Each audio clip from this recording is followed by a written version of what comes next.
사랑하는 영락교회 지체들에게 주 안에서 평화 인사를 전합니다. 오늘은 2023년 6월 16일 금요일입니다. 오늘의 묵상 본문은 역대하 23장 1절로 21절까지의 말씀입니다. 오늘 본문 말씀 23장 1절부터의 말씀은 이렇게 시작합니다. 제7년에 여호야다가 용기를 내어 백부장 곧 여로함의 아들 아사랴와 여호하난의 아들 이스마엘과 오벳의 아들 이사랴와 아다의 아들 마하세야와 시그리의 아들 엘리사밧 등과 더불어 언약을 세우매 아달랴에 대한 반역이 시작된 것이죠. 아하시아가 죽은 다음에 아달랴가 이세벨의 딸 아합의 딸 아달랴가 여왕이 된 겁니다. 그래서 6년간의 치세를 이어가게 되죠. 상상할 수 없는 일이 이제 유다 왕국에서 벌어진 것이죠. 그리고 정말 악하죠. 자기 자손들을 죽이고, 이것은 뭐 인간의 일이 아니다. 우리 어제 말씀에 나누었던 것처럼 이것은 정말 짐승의 역사고 대적의 역사죠. 자식을 죽이고 다윗의 씨 구원의 역사, 구속사를 끊으려고 하는 이제 그런 역사다라고밖에 볼 수 없겠습니다. 그런데 6년 동안 아무도 이제 거기에 저항할 수 없었던 것이죠. 그런데 여호야다가 용기를 내어서 백부장들을 모아서 언약을 세웠다라는 겁니다. 언약을 세우매 2절에 그들이 유다를 두루다니며 유다의 모든 고을에서 레위 사람들과 이스라엘 족장들을 모아 예루살렘에 이른지라. 모두 다 이제 성전에 모여서 주님 앞에서 다시 한번 언약을 세우는, 이 언약을 세우는 건 물론 왕을 다시 세우는 것이죠. 오늘 언약을 세운다. 이거 다윗 왕과 맺었던 다윗 왕가를 향한 주님의 언약, 또 이스라엘 민족을 향한 주님의 언약, 그 언약을 다시 한번 모여서 확인하는, 컨펌하는 것이죠.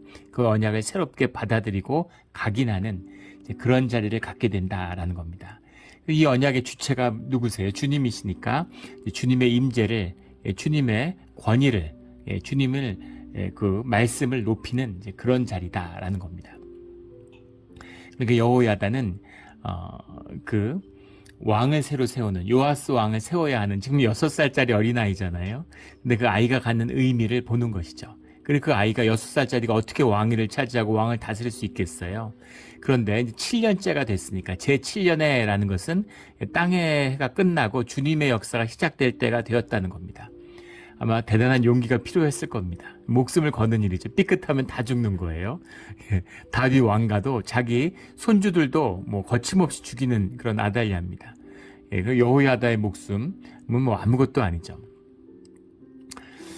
그런데 그 목숨을 걸고 주님의 일이 시작되려고 하는 게 주님의 일의 시작입니다. 아무도 엘리야가 저밖에 안 남았습니다. 그렇게 주님을 사랑하고 주님을 기다리는 자는 저밖에 없습니다. 그러니까 주님이 7,000명을 남겼다 이렇게 얘기하시죠. 그런 것처럼 아무도 주님을 찾지 않을 것 같은, 바빌론에 가서 노예 생활을 하는데 누가 주님을 찾아요? 성전이 망하고 예루살렘이 무너졌는데. 근데 그곳에서 예루살렘을 그리워하며 강변에서 울면서 예루살렘을 그리워하는 자들이 있었다라는 거죠. 이것이 주님이 인도하시는 구속의 비밀이고 교회의 비밀입니다. 교회를 세상 사람들이 다 등지고 떠난 것처럼 이야기하는데 아무 상관없죠. 주님을 사랑하고 주님의 예배를 사모하는 자들이 어느 시대에나 주님이 남겨놓은 자들이 있다는 겁니다. 이게 남은 자의 역사죠. 바벨론 유수에 갔던 사람들 중에서 100명 중에 3명 정도가 돌아왔다고 하죠. 그렇게 예루살렘이 새로워지는 것입니다. 그래서 오늘날 뭐 교인들 줄었다고 다들 뭐 걱정하는데 아무것도 걱정할 필요가 없습니다. 오히려 축복이고 주님의 은혜죠. 그렇게 믿음과 교회가 새롭게 되는 거예요. 믿음의 사람들이 화목한 진짜 교회를 만들어가는 주님의 구속의 역사가 새로워지는 것, 이것이 남은 자의 역사고 우리 시대의 모습입니다. 그래서 세상은 썩는다고 난리죠. 근데 다 썩어야, 사과가 완전히 썩어야, 과일이 완전히 썩어야 씨앗의 역사가 시작되는 것처럼 교회가 썩지만 그 안에 신앙의 참된 열매, 주님의 사람들, 남은 자의 역사가 그곳에서 새롭게 생명으로 부활하고 시작되는 거죠. 그 부활의 생명이 시작되는 교회가 우리 몬트레 영락교회가 되기를 주의 이름으로 축원합니다. 그런 것이죠. 언약을 세워서 사방으로 다니는데 주님의 말씀을 기억하고 그 언약을 새롭게 하고자 하는 사람들이 있더라는 거죠. 또 사람들 가운데서 꼭 뭐 여호와 하나님을 그 기억하고 언약의 의미를 새기지 않아도 아달랴가 정치를 제대로 했겠습니까? 미쳐가지고 자식들 그 다윗의 가문의 씨를 말리는 자가 예. 그 어머니가 이스라엘에서 한 짓을 보세요. 예, 멀쩡한 사람 죽이면서 자기 배를 채우는 이런 집권을 하는데 뭐 나라 꼴이 어떻게 됐을는지 안 봐도 뻔하겠죠. 그러니까 그런 학정에 견딜 수 없는 사람들, 그런 사람들이 이렇게 일어나는 거죠. 4절에 이제 너희는 이와 같이 행하라. 너희 제사장들과 레위 사람들 곧 안식일에 당번인 자들의 3분의 1은 문을 지키고 3분의 1은 왕궁에 있고 3분의 1은 기초문에 있고 백성들은 여호와의 전뜰에 있을지라. 그러니까 반열에 따라서 다윗이 정한 제사장의 반열을 따라서 들어오는 자가 있고 쉬는 자가 있고 이런데 그런 그날은 아무도 쉬지 말고 아무도 비번이 아니고 전원이 다 나와서 역할을 하라는 거죠. 그러니까 이런 그 대반역에 쿠데타를 일으키기 위한 이런 준비, 모든 제사장들이 이 여호와의 전 성전을 중심으로 해서 아달랴를 무너뜨리겠다, 이제 이런 이제 계획을 세운 것입니다. 그런데 어떻게 아달랴는 이걸 몰랐을까? 어떻게 이걸 몰랐을까? 그러니까 민심이 이반됐기 때문일 수도 있고 또 그 시대에 일이 되려면은 주님의 역사니까 이런 일이 이루어지는 겁니다. 미국이 뭐 전 세계를 다 도청하고 심지어 동맹국의 정상들도 다 도청한다 그러잖아요. 위성으로 그리고 뭐 항공으로 이렇게 다 도청이 되고 그 도청 기술이라는 게 상상을 초월한다 그래요. 그 뭐 어떻게 하는지 구체적으로 모르겠지만 영국에 거대한 감청 기지가 있다 그러죠. 미국의 NSA라는 기관에서 운영하는 그 프로그램이 뭐 유명하고 영화의 단골로 나오잖아요. 근데 그 감청 기지에서 러시아에서 하는 모든 그 정보들을 다 감청해낸답니다. 뭐 이제 그런 그 정찰 비행기나 뭐 여러 가지 뭐 것들 이용하겠죠. 뭐 구체적인 몰라도 그것부터 시작해서 뭐 메일부터 우리가 쓰는 뭐 문자부터 그런 거를 전부 다 검색을 하는데요. 그러면 미국은 정말 뭐 CIA나 NSA가 있으면 모르는 거 없이 FBI가 다 알아낼까? 네, 그렇지 않죠. 쿠바 사태 때 정말 그 소련과 냉전 시대 때 미국이 충돌할 뻔했죠. 그래서 이제 그 케네디가 해상 봉쇄를 통해서 소련 군대가 이제 쿠바에 미사일 기지를 세우려는 걸 이제 봉쇄해서 막은 것으로 그렇게 전해지고 있는데 사실은 역사가 지나서 이제 공개된 문서에 보면 서로 타협을 한 거죠.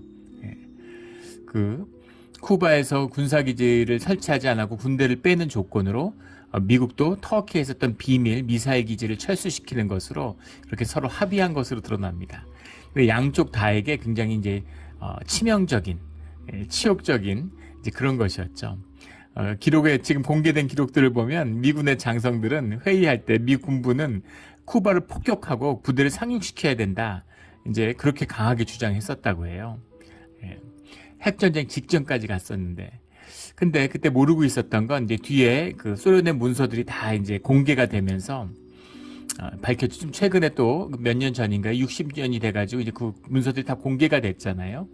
근데 거기서 놀라웠던 사실은 미국은 해상 봉쇄를 통해서 소련의 핵무기가 쿠바에 들어오는 걸 막았다고 생각하는데 사실은 이미 쿠바에 핵무기들이 들어와 있었다는 거죠. 그 공개된 기록에 보면 쿠바의 카스트로가 쿠바의 대통령이잖아요. 그 후르시초프한테 그 당시에 소련의 공산당 서기장 후르시초프한테 먼저 들어와 있는 핵으로 미국을 선제 공격해 달라고 그 미국이 공격하기 전에 미국을 먼저 핵무기로 때리자 이러고 계속 그 요청을 했었다는 거예요. 근데 후르시초프가 노발대발했다는 거죠. 카스트로가 미쳤다 그러고 그 핵이 뭔지도 모르는 핵무기가 뭔지도 모르는 상황이 어떻게 돌아가는지도 모르는 바보라고 그렇게 불같이 화를 냈다는 거예요. 다행인 것은 이제 서로 후르시초프도 양보를 했고 케네디도 양보를 한 거죠. 근데 그 결과로 후르시초프는 그 정권을 잃었고 권력을 잃었고 케네디는 목숨을 잃었다. 뭐 이렇게 평가하기도 합니다. 이제 그런 사건이죠. 온갖 뭐 첨단 비행기와 뭐가 다 있었는데 쿠바 기지가 완성된 다음에 6개월이 지나서 미국의 정찰 항공기가 사진을 계속 찍고 보고를 했는데도 그걸 몰랐다는 거예요. 눈에 뭐가 씌우면 그런 정보들이 들어와도 그것을 받아들이지 못하는 것이죠. 그런 것처럼 뭐 이 시대에 더 말할 게 뭐가 있겠습니까? 그러니까 이렇게 이런 그 대반역이 준비되고 있는데, 그런데 아달랴는 모르고 있는 거죠. 그만큼 민심과 이반되어 있다라는 것을 이제 볼 수 있겠죠. 6절에 제사장들과 수종되는 레위 사람들은 거룩한즉 여호와의 전에 들어오려니와 그 외에 다른 사람은 들어오지 못할 것이니, 기가 막히잖아요. 지금 아달랴의 통치의 기반은 바알 숭배와 바알 성전, 바알의 성지자들이죠. 그런데 여호와의 성전에 모여서 요아스 왕을 세우는 기름 붓는 왕의 즉위식을 가지니까, 그러니까 당연히 여호와의 성전의 레위인과 제사장들 외에 구별되지 않은 자들은 성전에 들어오지 못하니까, 그러니까 그 안에서 그 요아스 왕을 지킬 수 있는 것이죠. 그래서 7절에 레위 사람들은 각각 손에 무기를 잡고 왕을 호위하며 다른 사람이 성전에 들어오거든 죽이고 왕이 출입할 때 경호할지니라, 이렇게 이야기하는 거죠. 다른 사람들이 성전에 들어오거든 성전에 못 들어오게 해라. 그러니까 방황이 바알의 성전, 바알 숭배를 하는 자들, 그런 자들이 뭐 히트맨들이 있지 않겠어요? 요아스를 죽이려고 예전에 그 왕자들을 죽였던 사람들이 찾아오겠죠. 그런데 제사장과 레위인들은 반열에 따라 구별되어 있으니까 반열에 들지 않는 자들, 계열에 들지 않는 자들이 들어오면 다 죽여라, 이런 거죠. 성전을 지킬 수 있는. 여기서 기가 막힌 것은 하나님의 성전이 구별되어 있는데 그 거룩함이 구별되고 하나님의 성전을 지키는 것, 성별에서 지키는 것이 결국 요아스 왕을 지키는 것과 하나가 됐다는 겁니다. 이게 우리와 마찬가지죠. 주님의 안에서 구별되고 주님의 성전을 지키는 것이 우리의 안전을 지키는 것과 하나다라는 겁니다. 이것이 기가 막힌 비밀인 거죠. 그래서 여호와스 왕이 지켜지는 겁니다. 8절에 보면 제사장 여호야다가 비번인 자들을 보내지 아니함이더라. 지금 뭐 사람들이 지금 초긴장 상태잖아요. 그러니까 이제 이것을 성공시키기 위해서 모든 비번, 원래 쉬러 나가야 되는 자들도 모두 이 성전 가운데 기다려라, 지켜라, 자기 역할들을 해라, 이런 겁니다. 9절에 제사장 여호야다가 하나님의 전 안에 있는 다윗 왕의 창과 큰 방패 및 작은 방패를 백부장들에게 주고, 과거 이제 전쟁에서 승리했을 때 거두었던 그런 전리품들을 주님께 이제 드린 거죠. 감사함으로 그것을 꺼내다가 그걸로 무장을 했다, 이런 겁니다. 그러니까 만약의 사태에 대비하고 있는 거죠. 11절에 무리가 왕자를 인도해내어 면류관을 씌우며 율법책을 주고 세워 왕으로 삼을세, 여호야다와 그의 아들들이 그에게 기름을 붓고. 율법책이라는 말의 원뜻이 이제 증거라는 뜻이에요. 증거를 줬다는 게 무슨 말이냐? 그래서 뭐 다른 것이다, 홀이다, 뭐 팔찌다, 뭐 이런 말이 많은데 율법책을 준 것이 가장 설득력이 있지 않을까 싶습니다. 여호야다와 그의 아들들이 그에게 기름을 붓고 이르기를, 왕이여 만세수를 누리소서, 하나님이 축복하고 하나님이 세운 다윗의 뿌리다라는 거죠. 그래서 주님이 이 다윗과 맺은 언약을 계속 지켜주시는 겁니다.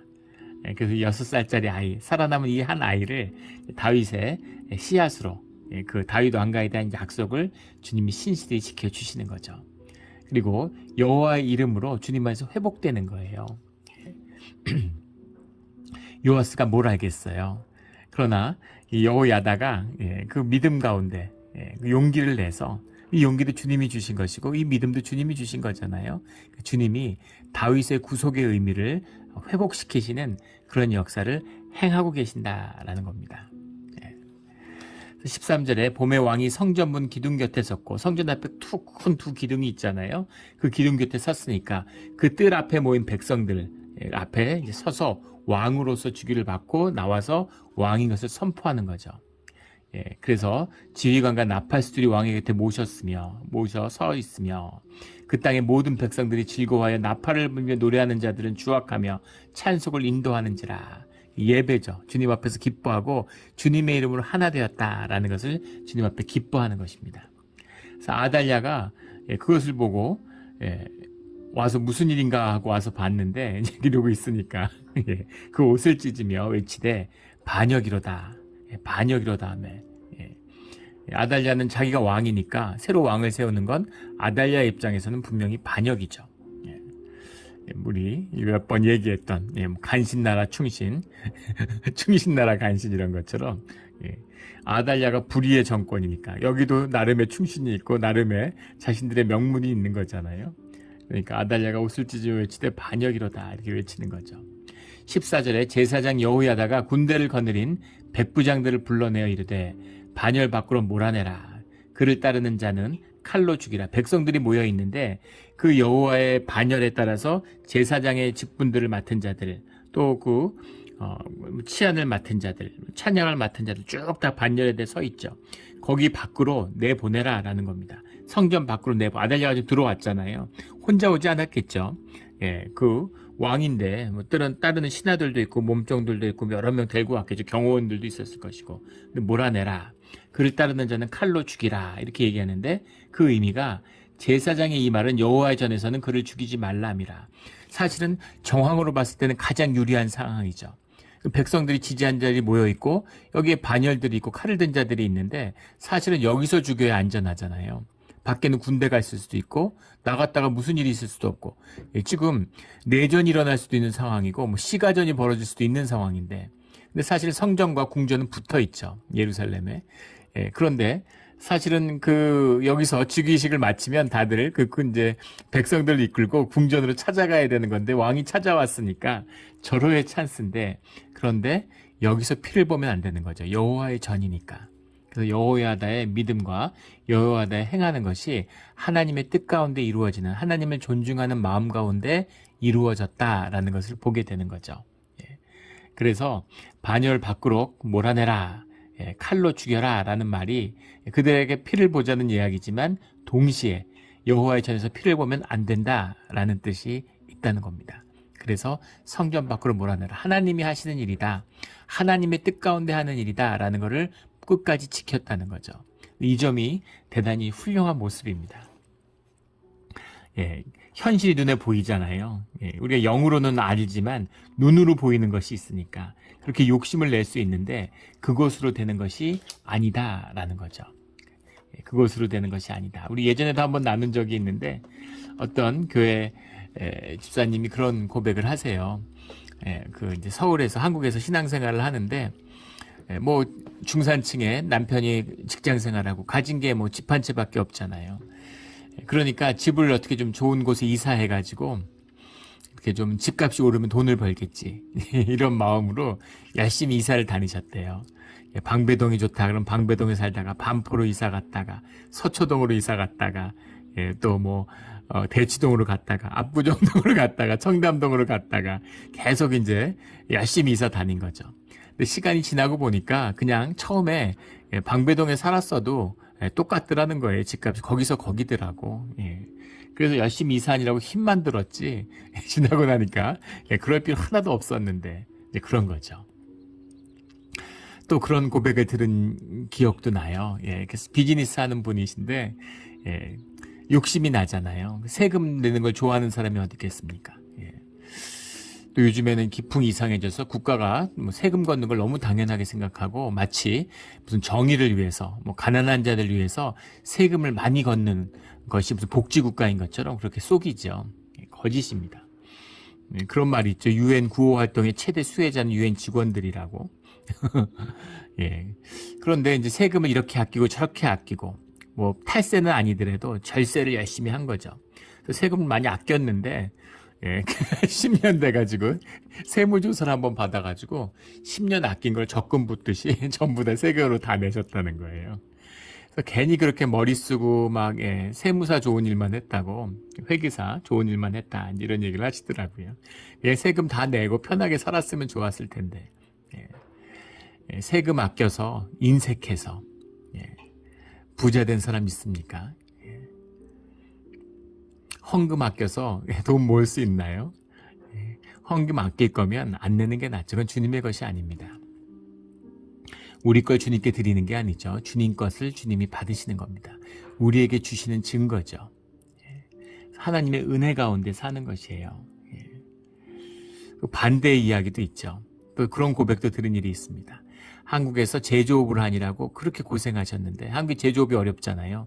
중국이 부상하고 그러니까 이분이 베트남으로 갈까 뭐 중국으로 갈까 뭐 인도네시아로 갈까 뭐 굉장히 마음고생도 많이 하고 어렵게 했는데 뭐 적자를 막 무릅쓰고도 공장을 계속 돈 벌려고 하는 게 아니라 애국하는 마음으로 한 나라 위해서 사업하는 거라고 이렇게 얘기도 하시고 열심히 그 기계공업을 하시는데 부품 같은 거 만드는데 그 공장을 수십 년간 지켰는데 그 공장이 수용이 됐어요. 도시 개발을 하면서 도시 근교에 있다가 지방에. 예, 근데 그 땅이 이제 공장이 터가 넓잖아요. 그러니까 그 땅값이 뭐 수백 배 오른 것이죠. 예, 그래서 이제 큰 돈을 벌시게 된 겁니다. 그러니까 되게 허탈하신 거죠. 예. 그렇게 속 끓이고 막 사업하느라고 애먹었는데 결국은 허무하게 공장 터가 수용돼 갖고 그걸로 큰 돈을 버신 거예요. 예, 은혜죠. 예, 그런 겁니다. 예, 삶이 그런 것이잖아요. 예. 그러니까 되고 안 되고 일의 성사가 주님께 달렸다라는 것이죠. 그래서 뭐 이렇게 계획을 세워서 뭘 어떻게 하면은 그 반역이 성공하고 뭐 어떻게 하면 실패하고 이런 게 아니라 일이 되려고 하면 주님이 그 모든 일이 되도록 모든 것이 협력해서 선을 이루도록 인도하시는 성령의 인도하심이 있는 것이죠. 인생이 이렇게 돼야 되지 않겠습니까? 예. 우리의 일의 성취가 이렇게 돼야 되는 것이죠. 예.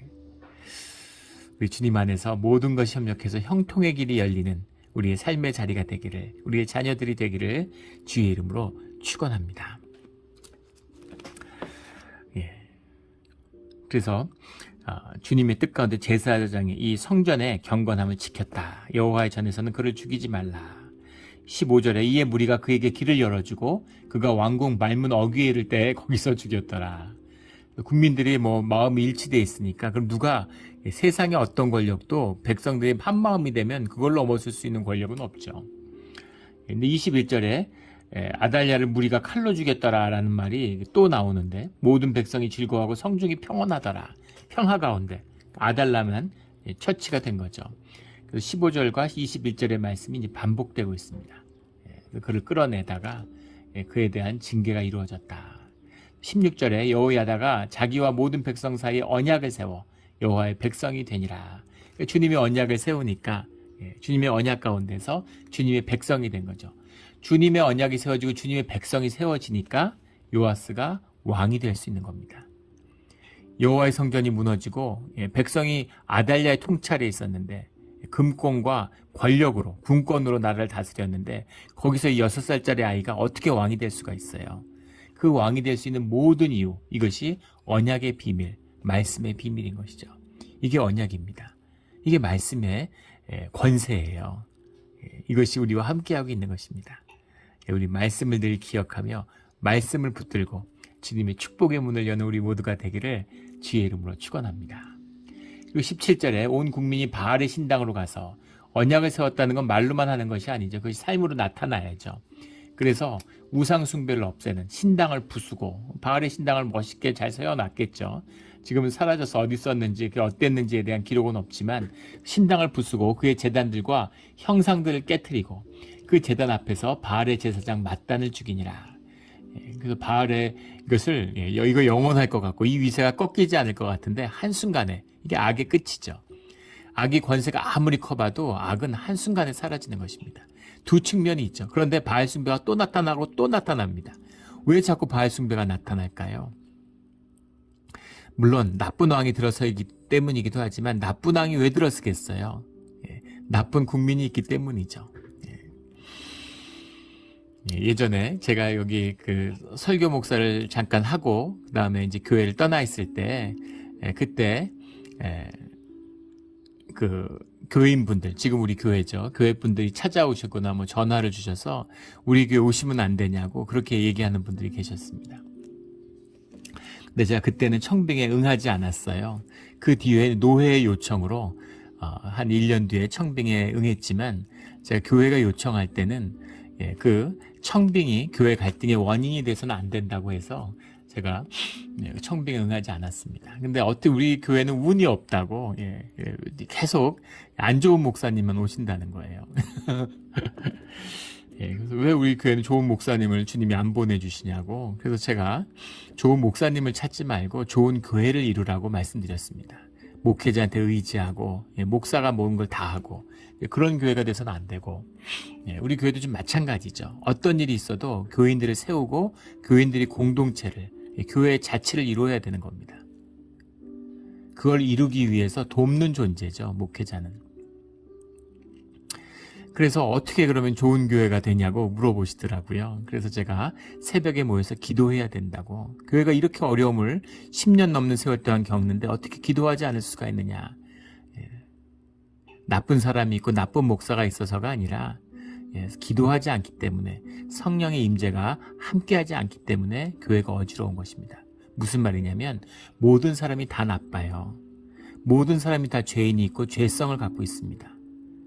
그래서 사람들의 모임이 성령의 연합인 교회를 이룰 것인지 아니면 죄성의 연합인 집단학을 이룰 것인지, 이것은 우리의 기도와 주님의 은혜에 달려있는 것입니다. 이 예배의 비밀이죠. 그래서 바알 성전이 자꾸 생겨나는 것도 우리 안에 악, 탐욕, 욕심, 거짓, 우상 숭배를 향한 그 모든 것이 우리 안에 있기 때문입니다. 반면에 그것을 허물고 그것을 사라지게 하고 싶어하는 하나님의 형상, 인간답게 살고 싶어하는 우리의 양심, 선하고 아름다운 좋은 것을 좋아하는 우리의 영이 우리 가운데도 있기 때문인 거죠. 그 영으로 육을 다스리는 겁니다.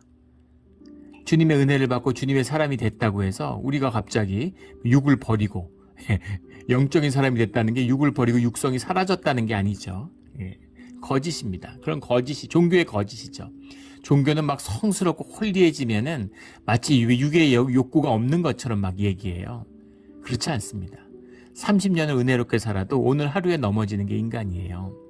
누구나 그런 겁니다. 넘어진 사람은 손가락질 할 것도 없어요. 우리 다 그 모습이고 우리의 진실이죠.